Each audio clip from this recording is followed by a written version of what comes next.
in a zone blitz, he's going to win that battle just about every time. The throw down the field caught by his running back. It'll be a gain of 17 and a Pittsburgh first. Everyone's got to be able to catch the football. Doesn't matter what position you play, but if you're on offense, be aware a ball may come your way.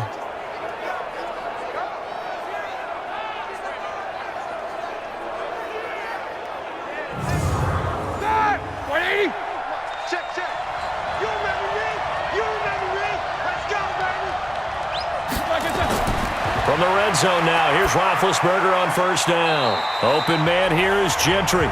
The completion good for 3, and it's second down. And, partner, I think that was a great example that not all tight ends are created equal because everything was right. Got the completion, but he's not one of the more dynamic guys in the league. So even though he caught it, couldn't turn it into much more.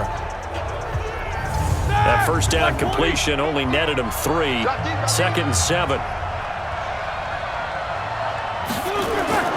Again, it's Roethlisberger. And he's got his man, the tight end, McDonald. And he's brought down just outside of the 10 at the 11. A minimal gain there on the 8th play of the drive. Ben to throw again. That's complete to his running back, Connor. And he's going to be taken down here still a couple yards short of the first. Call it a 3-yard gain, and it'll be 4th down.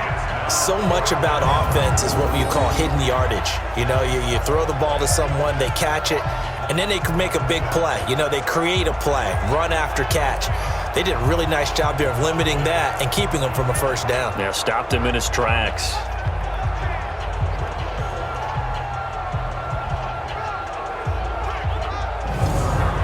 The offense staying out.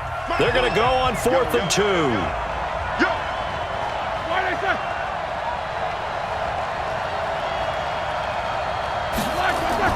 They'll run for it with Connor.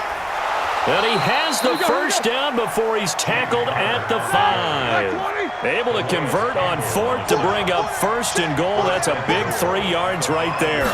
There wasn't even thought of a short field goal. And he's into the end zone. Touchdown, Steelers.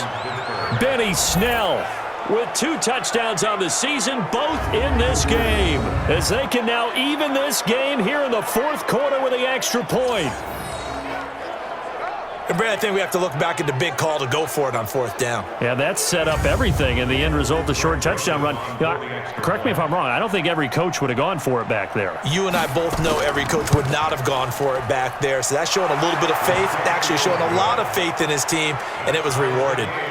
A very important extra point there, up and good. And, partner, we've got a tie game here in the 4th.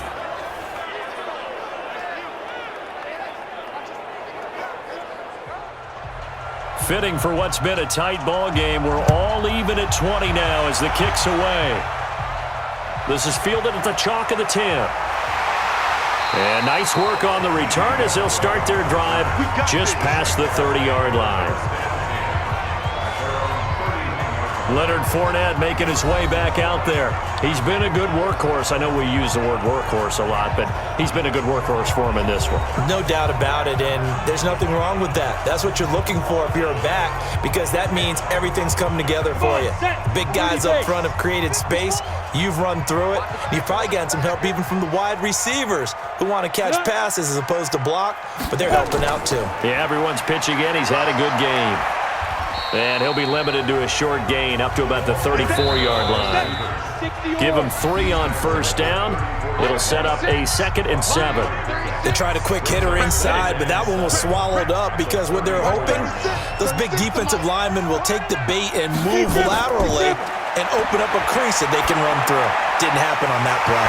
Now a toss left side into the hands of his tight end. And he'll be tackled right on the chalk of the 45. Now Bortles, 11 yards there for Jacksonville and a first down as well. A swift move and then tackled just on the other side of midfield. Clock running as Bortles hurries to try to get his guys set. Throwing right, and that's complete. And they're going to have themselves another first down as the tackle's made at the Steelers' 37.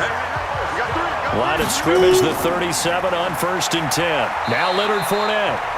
Now the Steelers use the first of their 3 timeouts as they get the stoppage with just under 50 seconds remaining in the fourth.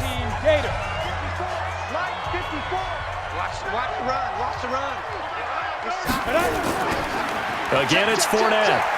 A pickup of about 3 yards as he's taken down at the 31.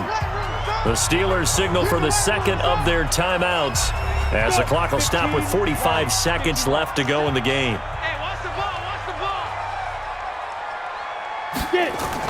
On third down, Fournette. And this effort won't be enough as they rally up to stop him a couple of yards short.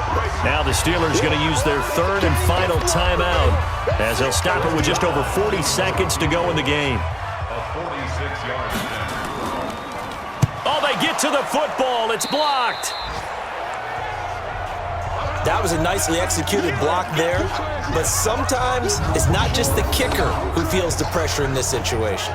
Well, I think a lot of people could feel pressure on the offensive side. The defense a little more loose with it. Yeah, listen, they're just going all out trying to get to the football. And to your point, the offensive guys, okay, who do I have? Who am I blocking? If that changes in the defensive front, does that change what we do in our blocking assignment? And sometimes that confusion or that tightness can lead to a bad play. And it keeps the game tied here late in the fourth. Open man is Switzer, complete. And able to get this one across the 45 before he's brought down. Here's Roethlisberger. A gain of 10, good for a Steeler first down. Washington's got it.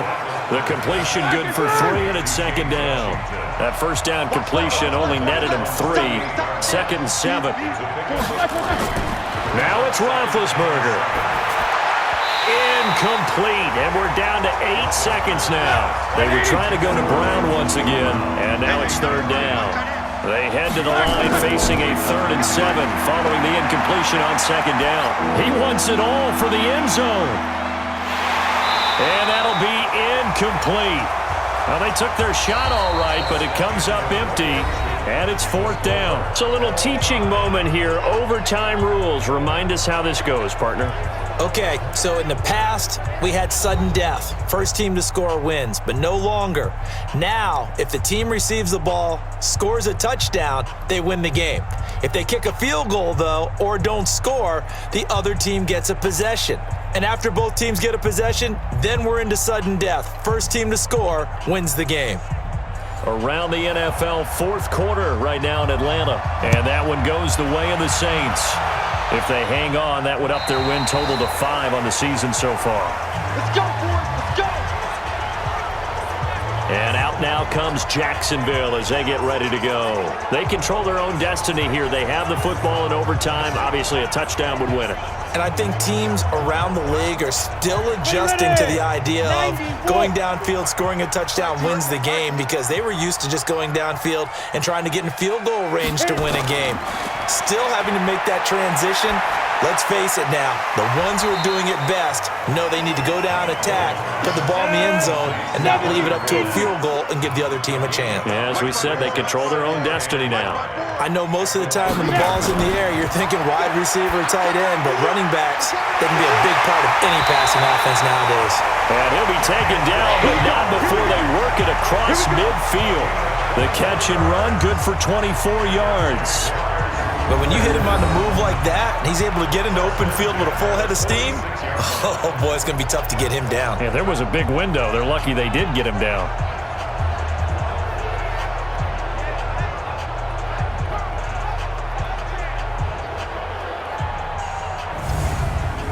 Operating out of Steeler territory now. Here's 1st and 10 at the 46. They'll toss it to Fournette.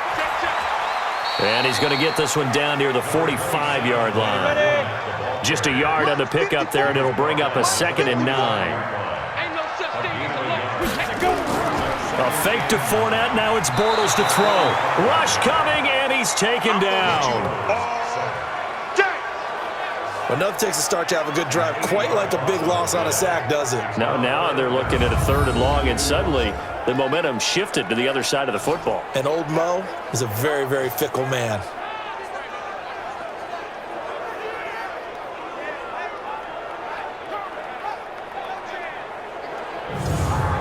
Following the sack, 3rd and long for Bortles and the Jags.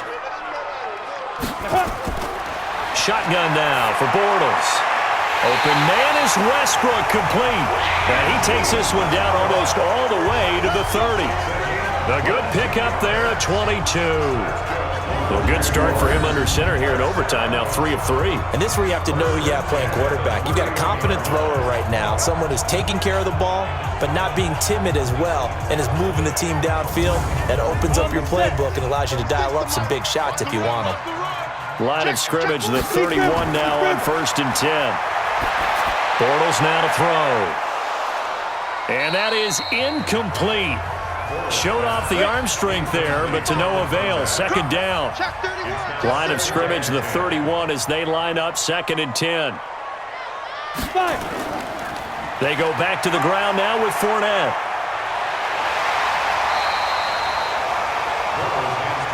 And I know you, with every carry, especially in overtime, you're just saying, if you're that ball carrier, hold on to the football. Hold on to it, protect it, but not necessarily settling, because you're trying to get to the end zone. You're trying to end the game right here. I know the defensive guys poking, clawing, raking, trying to knock the ball free and protect their end zone. Yeah, like you alluded to, especially this part of the field. On 3rd down, that's a good job of situational football and understanding where the 1st down marker was and getting there. And 2 stop. 36. Go. Into the red zone, it's Bortles. This one complete to the tight end, O'Shaughnessy. And here he'll get it down to the 7. 10 yards on the pickup there, and it'll be 2nd down. On 2nd down, Armstead. And he'll be brought down this time at the 5-yard line. They give him 2 yards there as they're set up now with a 1st and goal.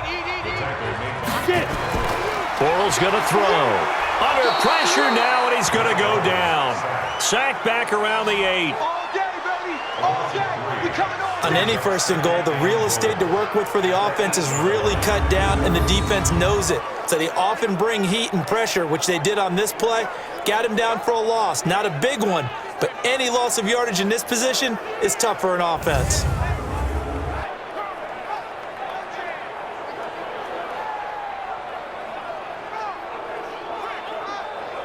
It's 2nd and goal, back to the 8-yard line now. 54. It's our field. It's our field. Bortles on the give to Fournette. And he'll be stopped just outside the 5 at the 6. Only a couple yards there, and that's going to set up a long 3rd and goal. Bortles now on 3rd and goal. And he continues to pile up the yards. And he's into the end zone for the touchdown and the game winner in OT.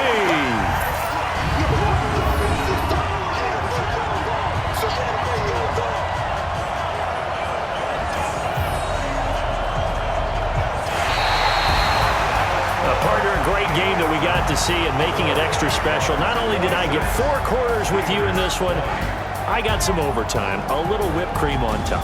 Look at you, trying to make this whole thing palatable. I just want you to pay for my meal later. You really just wanted 4 quarters what you wanted, but how much fun was that? We had that type of a game where we got us to overtime, and then we get the dramatic ending to finish things off as well. What a game. So for the Jaguars, they move back over 500 at 3-2 now on the year. And they will hit the road next week to take on the Tennessee Titans. Meanwhile, for Pittsburgh, they can't quite seem to turn things around as they fall into 2-4 now on the year. And now they'll head to the bye week as they'll be back in action in Week 8. So for our entire crew, alongside Charles Davis, I'm Brandon Gaudin. Thanks for watching, everybody. We'll see you next time.